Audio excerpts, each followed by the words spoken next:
సరే నేను గంభీరంగా మౌనంగా చూస్తున్నా. నేను కొడితే వట్టి కొట్టు నాకు అలవాట్లేదు కదా. చూద్దాము.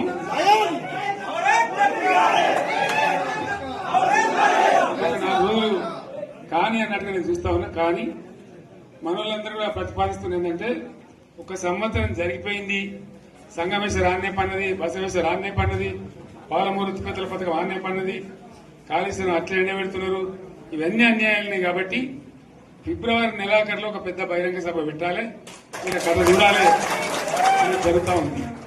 కాబట్టి మీరు కూడా పెద్ద ఎత్తున దయచేసి ఆ సభకు కదిలి రావాలి, కథ దూరమే ఉండదు. ఆ రకంగా తెలంగాణ శక్తి ఏందో మరొకసారి చూపించి వీళ్ళ మెడలు వంచి ఇప్పుడు సాధించాలి. భవిష్యత్తు కోసం కూడా కొట్టాడకు మనం సిద్ధంగా ఉండాలని తెలియజేసుకుంటూ, పరమేశ్వర్ గారికి అంతటి లోకమంత్రం ఇది. కోటి రూపాయల భూమి ఇప్పుడు 50 లక్షల కట్టుకోలేదు.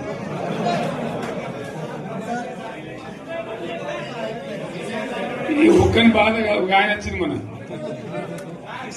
ఒక ఆయన ఒక 10 మంది వచ్చారు హైదరాబాద్కి. అందులోకి 2 ముస్లిం సోదరులు వచ్చారు. साहब सो तबाह हो गया, इफलासी मुफलासी बच्चे क्या दबे होगा. तुम्हारा क्या हुआ बहन, तुम्हारा क्या हुआ, तुम हैदराबाद में तुम लोग हैं. मेरा कारोबार है साहब, मेरा छोटा मोटा कारोबार है, होटल भी है, 70% गिर गया. हर कोई पूछ रहे, हर कोई केसीआर को याद कर रहे सामान. వాళ్ళు మాట్లాడుతున్నారు.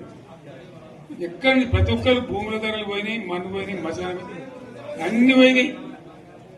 ఎంత మంచిగా 4 ఎకరాల రైతు నేను 4 కోట్ల ఆసాగా అనుకుంటుండే, అంత ధీమా ఉంది,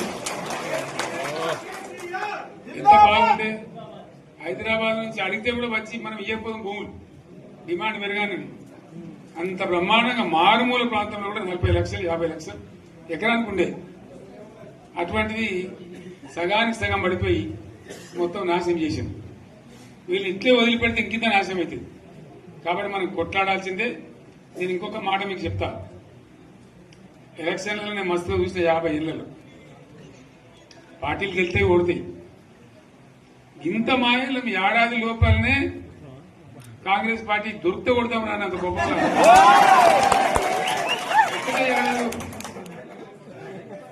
ఇంకా వాళ్ళ పొంద తెలివికి నిన్న వారి పార్టీడే మంది పెట్టాలి, అదేందో పోలింగ్ పెట్టిన వాడు చూసిరా మీరు. ఆ పోలింగ్ పెడితే 70% మనకు వచ్చింది, 30% మనకి. వాడు పెట్టింది మనం పెట్టింది కాదు. 75